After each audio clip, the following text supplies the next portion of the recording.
Hi hello welcome to Big TV. నేను మీ Gautami. Present మన సొసైటీలోని చాలా వరకు ట్రెండింగ్ ఇష్యూస్ ఉన్నాయి. అంటే అసలు దేన్ని వైరల్ చేయాలి, దేన్ని వైరల్ చేయకూడదు, దేని గురించి మనం ఎక్కువగా మాట్లాడుకోవాలి, దేని గురించి మాట్లాడుకోకూడదు. సో ఇలాంటివి జనాలు మర్చిపోతున్నారా, లేకపోతే ఎంటర్టైన్మెంట్ కోసం ఏదైనా పర్వాలేదు మనం తీసుకుందాంలే అన్నట్టు తీసుకుంటున్నారో తెలియట్లేదు. కానీ ఈ మధ్య కాలంలో కొన్ని ఇష్యూస్ అయితే ఇదే తరహాలో ఉన్నాయి. మరి వీటన్నిటి గురించి కూడా మాట్లాడదాం. ఈరోజు మనతో పాటు వేదిక న్యూట్రిషన్ వనజ రామశెట్టి గారు ఉన్నారు. ఆవిడతో మాట్లాడి మరిన్ని విషయాలు తెలుసుకునే ప్రయత్నం చేద్దాం. నమస్తే మ్యామ్. నమస్తే గౌతమి. బీర్ బైసెప్స్లోనే ఆయన యూజ్ చేసిన వర్డ్స్ ఏవైతే ఉన్నాయో అది కేవలం ఆ ఒక్క షోకి పరిమితమా? అంటే చాలా మంది అంటున్నారు కదా, ఈయన చాలా అటు పేరెంట్స్ పైన వల్గర్గా మాట్లాడారు, ఇంట్లో ఉన్న తల్లిదండ్రుల పైన ఈ విధంగా మాట్లాడారు అని చెప్పి ఈరోజు అందరూ కూడా రియాక్ట్ అవుతూ ఉన్నారు. మరి రెగ్యులర్గా మనం చూస్తున్న మూవీస్లో కావచ్చు, ఈవెన్ కొన్ని షోస్ వస్తూ ఉంటాయి, జబర్దస్త్ అని, శ్రీదేవి డ్రామా కంపెనీ అని, ఓపెన్గానే అన్ని షోస్లో డబుల్ మీనింగ్స్ డి అని చెప్పి, అంటే ఏది కూడా హెల్దీ కామెడీ లేదు, అన్ని కూడా డబుల్ మీనింగ్స్. అంతే కదా. మరి వీటి మీద అది వర్తించదంటారా? కేవలం ఆ షోకు మాత్రమే అది పరిమితం అంటారా? ఫస్ట్ ఆఫ్ ఆల్ ఈ షోస్ వచ్చిన తర్వాత పిల్లలు, చిన్న చిన్న పిల్లలు, ఒక ఇన్నోసెంట్గా ఉండే పిల్లలు ఒకప్పుడు చూస్తే ఒక 5 సంవత్సరాల పిల్లోడు చాలా ఇన్నోసెంట్గా మాట్లాడతాడు. ఒక 10 years వరకు కూడా ఆ ఇన్నోసెన్స్ పోయింది ఇప్పుడు పిల్లల్లో. వాళ్ళకి అన్నీ తెలుసు, డబుల్ మీనింగ్ డైలాగ్స్ ఏంటి, ఎందుకు మాట్లాడతారు, అండ్ అట్లాంటి మీనింగ్స్, అట్లాంటి షోస్ చూసినప్పుడు ఆ డబుల్ మీనింగ్ డైలాగ్ ఏంటి అని రీసెర్చ్లోకి వెళ్ళిపోతున్నారు పిల్లలందరూ.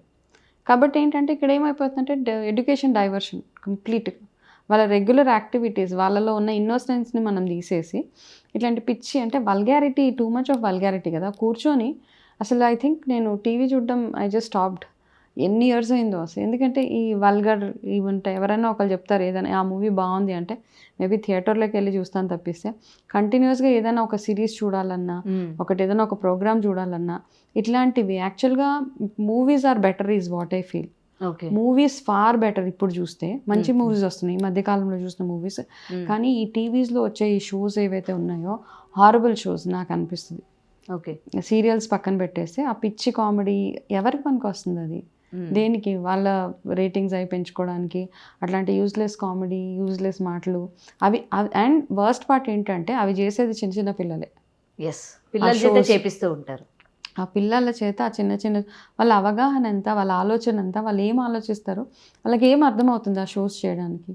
పెద్దవాళ్ళు చేస్తున్నారు, వాళ్ళకి సెన్స్లెస్గా ఉంటున్నారు. పెద్దవాళ్ళు ఎందుకు చేస్తున్నారో వాళ్ళకే తెలియాలి ఆ షోస్ అన్నీ. నాకైతే ఐ హేట్ సచ్ షోస్.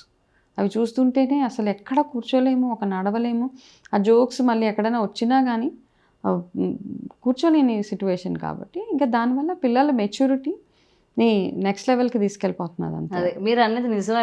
ఎందుకంటే 5 years పిల్లాడు, 3 years పిల్లాడు, 4 years పిల్లాడు, వీటి ఇంపాక్ట్ ఎంతగా ఉందంటే మనం ఏదన్నా సరే వెంటనే వాడు కూడా రియాక్షన్ ఇచ్చేస్తున్నాడు. అట్లాంటి మాటలు అంటున్నారు కూడా పిల్లలు. చిన్న చిన్న 4-5 years పిల్లలు ఎవరైనా తిట్టడానికి వాడే వర్డ్స్ కానివ్వండి, అబ్యూజెస్, ఫిల్దీ లాంగ్వేజ్, ఇవన్నీ ఎక్కడి నుంచి నేర్చుకుంటున్నారు వాళ్ళు? ఈ షోస్ నుంచే. మూవీస్ ఆర్ బెటర్ నాకు అనిపిస్తుంది. అది ఈ మధ్యకాలంలో కొన్ని మూవీస్ చూసి ఎక్కడ వల్గారిటీ కానీ ఏమీ లేదు అసలు. చాలా ఒకప్పుడు ఒక స్టేజ్ ఆఫ్ ఒక 90s తర్వాత ఒక 10-15 years వరకు అట్లా ఉండేది వల్గారిటీ ఇన్ ద మూవీస్. ఇప్పుడు అది తగ్గిపోయింది. షోస్లో అట్లా పెట్టేసేటప్పటికి ఐ థింక్ యూ షుడ్ ఎక్కడో ఒక సెన్సార్, వాటికి కూడా ఒక సెన్సార్ బోర్డు రావాలి బిఫోర్ షోస్కి రావాలి ఖచ్చితంగా. లేకపోతే ఎలా పడితే అలా మీరు వారానికి ఒక షో వేసేసి పిచ్చి పిచ్చి మాటలు అవన్నీ. There should be a censor board for shows and serials also. ఈ మధ్య కాలంలో మధ్యలో చూస్తూ ఉంటాను, యాడ్స్ వస్తూ ఉంటాయి. అయ్యో, serials are worse than movies.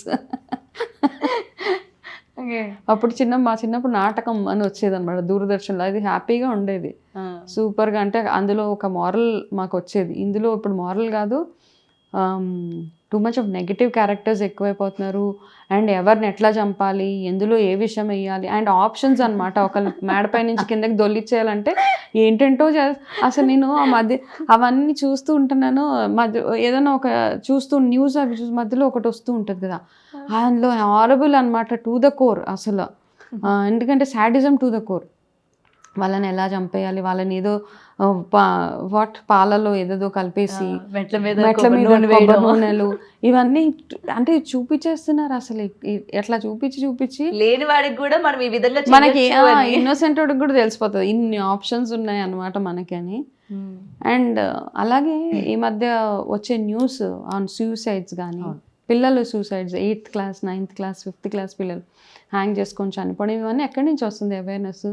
Two much of ఎవరైనా ఎక్కడైనా చనిపోతే పిల్లలు న్యూస్లో వచ్చేస్తుంది కదా, సూసైడ్ చేసుకొని చనిపోయాడు, హ్యాంగ్ చేసుకొని చనిపోయాడు, ఏదో ఫ్లోర్ నుంచి దూకేసి చనిపోయాడు అంటే పిల్లలందరికీ మనం ఎడ్యుకేట్ చేస్తున్నాం ఇంకా ఇవన్నీ మాకున్న ఆప్షన్స్ ఇట్లాంటివి చేయడానికని. సో అట్లీస్ట్ అట్లాంటి న్యూస్ చెప్పక్కర్లా, ఓకే, యాక్షన్ తీసుకోండి.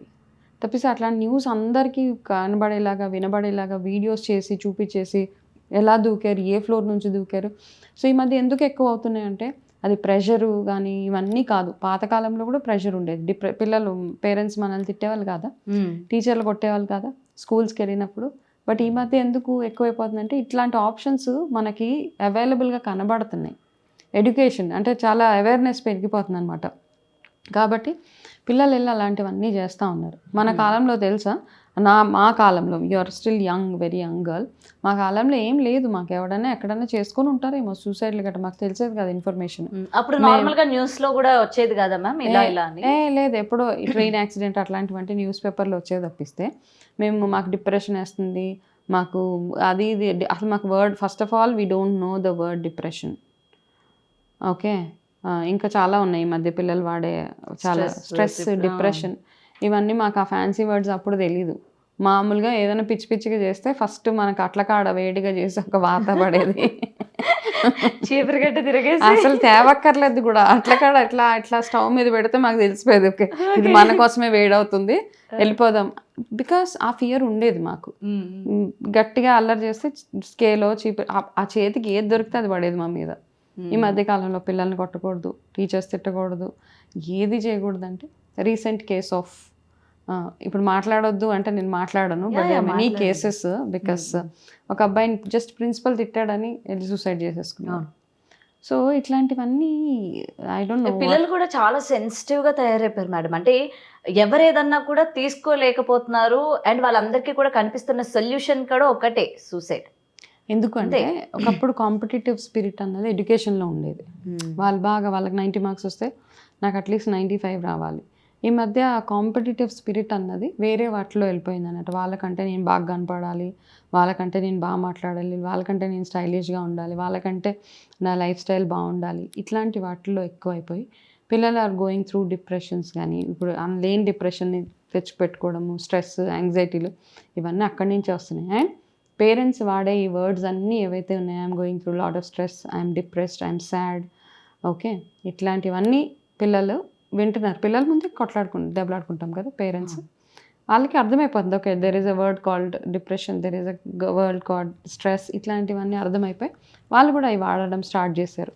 అవి వాడడమే కాకుండా అవి వాళ్ళ లైఫ్లో ఇంప్లిమెంట్ చేసుకుంటున్నారు.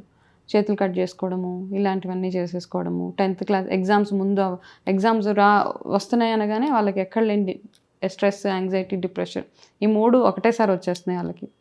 అప్పట్లో ఏంటంటే అట్లా ఏమైనా టీచర్ కానీ పేరెంట్స్ కానీ ఒక స్కేలో ఏదో తీసుకొని బాగా చదివేదాకా కొట్టేవాళ్ళు. ఇప్పుడు అది అలౌ చేయట్లేదు కదా ఎక్కడ. అంటే పిల్లల్ని హ్యారాస్ చేయమనట్లేదు, ఎక్కడ ఒక దెబ్బ పడాలి పిల్లలకి అక్కడ పడాల్సిందే. అదంతా లేకుండా మేము చాలా ఓవర్ ప్యాంపర్ చేసేసి ఎక్కడి నుంచో ఎక్కడ లేని కల్చర్ అంతా మనం తెచ్చేస్తామంటే అట్లా వర్క్ అవ్వదు అసలు మనకి. Okay, yeah. సో ఏదైనా సరే ఇవన్నీ చూస్తూ ఉంటే బాబాయ్ రేపు పొద్దున ఆ పిల్లల ఫ్యూచర్ ఏంటి, ఇప్పుడే ఈ విధంగా ఉంది. ఇప్పుడు జెన్ బీటా ఏదో జనరేషన్స్ వస్తూ ఉన్నాయి కదా. సో రాను జనరేషన్స్ ఎట్లా ఉంటాయో, వాళ్ళు ఏమి ఇప్పుడున్న జనరేషన్ నుంచి వాళ్ళు నెక్స్ట్ జనరేషన్కి ఏం క్యారీ ఫార్వర్డ్ చేస్తారన్నది ఒక big question mark. Yes, okay. So అందరూ ఎన్ష్యూర్ చేయాల్సింది ఏంటంటే అది ఏ రకంగా అన్నది, హెల్త్ పరంగా అవ్వచ్చు, బిహేవియర్ పరంగా అవ్వచ్చు, ఎనీథింగ్, వాళ్ళకి ఒక మంచి ఫ్యూచర్ని వాళ్ళు ముందుకు తీసుకెళ్లేలాగా పేరెంట్స్ తయారు చేయాలి వాళ్ళని. తప్పిస్తే ఇప్పుడు యంగ్ మదర్స్ ఎవరైతే ఉన్నారో వాళ్ళందరూ ఒక మంచి కల్చర్ని అలవాటు చేసుకోవాలి. సరే ఇప్పటిదాకా కల్చర్ అటు ఇటు అయిపోయింది, అంతా చేంజ్ అయిపోయింది రీసెంట్గా. బట్ ఇక ముందు అయినా ఎవరైతే న్యూ మదర్స్ పిల్లలు ఇంకా ముందు బర్త్ ఇస్తారో వాళ్ళందరికీ ఒక మంచి healthy atmosphere, healthy environment, healthy మాటలు, చక్కగా వాళ్ళకి మోటివేషన్ కానీ ఇవన్నీ బాగుండేలాగా చూసుకునే బాధ్యత వాళ్ళకు ఉంటుంది. ఓకే మ్యామ్, ఒకటి ఇప్పటి వరకు పేరెంట్స్ ఏదైనా ఎంటర్టైన్మెంట్ కావాలన్నా, లేకపోతే పిల్లలకి ఎంటర్టైన్మెంట్ కావాలన్నా టీవీ, ఆ షోస్, ఆ వెబ్ సిరీస్లో ఇవి చూపిస్తూ ఉన్నారు. మీ వరకు చెప్పాలంటే పిల్లలకి ఇది ఎంటర్టైన్మెంట్, ఇది చేయండి, లేకపోతే ఇవి చూపించండి అంటే ఏం చెప్తారు? ఓకే, పిల్లలకి బేసికలీ ఏంటంటే ఇప్పుడు everybody is busy, both parents are busy కదా. అది అంటే ఇప్పుడు నీడ్, అది అవసరం. అది ఎంటర్టైన్మెంట్ వరకు నన్ను అడిగితే అయితే పేరెంట్స్ ఇన్వాల్వ్ అయితేనే అది పిల్లలకి ఏంటంటే ఒక యాక్టివిటీలో ఇన్వాల్వ్ అవ్వాలి. Okay, so many activities. It's not some times నాకు కూడా టైం దొరకకపోతే పిల్లలు మొబైల్లో ఉంటారు, కాకపోతే అక్కడికి అది బ్రేక్ ఇవ్వాలి. వాళ్ళకి ఇంట్రెస్ట్ ఏంటి, వాళ్ళకి పెయింటింగ్ ఇంట్రెస్టా, గార్డెనింగ్, ఏదో ఒకటి వాళ్ళకి ఇంట్రెస్ట్ లేకపోయినా దానిలోంచి మనం వాళ్ళని తీసుకురావాలి బయటికి. తీసుకొచ్చి అప్పుడు వాళ్ళని ఆ యాక్టివిటీస్లో ఇన్వాల్వ్ చేయగలిగితే, ఇప్పుడు మనం ఇన్వాల్వ్మెంట్ ఉంటేనే వాళ్ళు చేస్తారు, వాళ్ళని వదిలేస్తే వాళ్ళు చేయరు అసలు. Any activity, so many indoor activities, outdoor వెళ్ళే ఆప్షన్స్ లేవు కాబట్టి అది. పిల్లలకి ఒకవేళ మూవీస్ చూడాలనిపిస్తే పేరెంట్స్ పిల్లలు ఇద్దరు కలిసి చూడదగ్గ మూవీస్ చూడండి. It's all good. కొంతసేపు ఎంటర్టైన్మెంట్ అవసరమే. మరీ స్ట్రిక్ట్ అయిపోయేసి మరీ ఎక్స్ట్రీమ్స్ ఉంటారు కొంతమంది. అంటే టీవీ అంటే ఏంటో కూడా తెలియని వాళ్ళు కూడా ఉన్నారు. మేము టీవీ కొనలేదండి ఇప్పుడు దాకా, మా పిల్లలు పాడైపోతారని. అంటే అట్లాంటి పిల్లలకి అబ్బా టీవీ మైండ్ అంతా అక్కడే ఉంటుంది. టీవీ అంటే ఏంటి, మా ఫ్రెండ్ వాళ్ళ ఇంట్లో టీవీ ఉంది, సో అవన్నీ ఇంకా ఎటెటో వెళ్తూ ఉంటాయి. అవన్నీ మరీ అంతగా కాకుండా ఎంత కావాలో అంత. పిల్లలు ఎప్పుడైనా సైడ్ ట్రాక్ అవుతున్నారు అంటే పేరెంట్స్ ఇమీడియట్గా ఇన్వాల్వ్ అయ్యి వాళ్ళని మైండ్ డైవర్షన్స్ పేరెంట్స్ మాత్రమే చేయగలుగుతారు, ఫ్రెండ్స్ చేయలేరు. Okay, only parent has to, మదరో ఫాదరో తీసుకొచ్చి చలో మనం గార్డెనింగ్ చేద్దాము, లేకపోతే మనం రన్నింగ్కి వెళ్దాము, మనం లేకపోతే ఏదైనా ఒక ఆడుకుందాము. పేరెంట్స్ ఎప్పుడైతే ఇన్వాల్వ్మెంట్ చూస్తారో పిల్లలకి దాని మీద ఇంట్రెస్ట్ కలుగుతుంది. If parents are not, they will copy parents. సింపుల్గా చెప్పాలంటే మీ పేరెంట్ ఏం చేస్తున్నారో మీ పిల్లలు అదే చేస్తారు. పేరెంట్ కంటిన్యూస్గా ఫ్రెండ్స్ ఎంటర్టైన్మెంట్ తిరిగితే పిల్లలు కూడా అదే చేస్తారు. పేరెంట్స్ ఇంట్లో కూర్చొని అదే పనిగా పనులు అవి ఇవి చేస్తూ ఉంటే when they see active parent, the child also is active. Okay.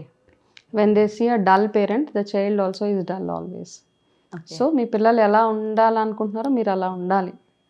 ఓపిక లేనితనం అది okay, but still you have to be like that.